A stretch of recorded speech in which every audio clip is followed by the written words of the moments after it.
The prince, bemused by the tales of the ogre and its human decoration, grew less and less convinced as the stories got bigger. With every new version of the story, the ogre grew bigger too, and scarier.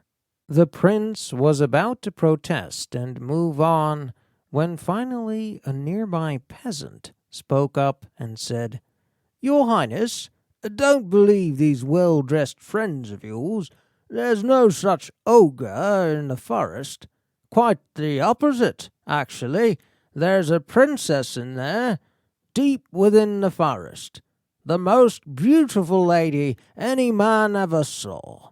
She was cursed by a fairy, you see, and must lie asleep there until she is awakened by a king's son, for whom she was destined."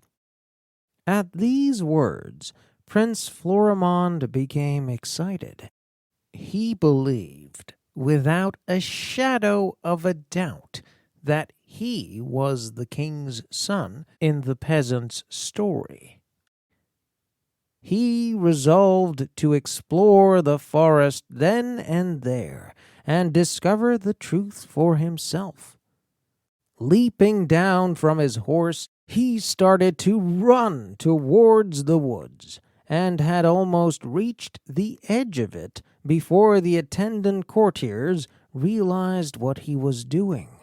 They called to him to come back, but the prince ran on and was about to fling himself boldly into the undergrowth when, as by magic, all the great trees, the shrubs, the creepers, the ivies, briars, and brambles unlaced themselves of their own accord and drew aside to let him pass through.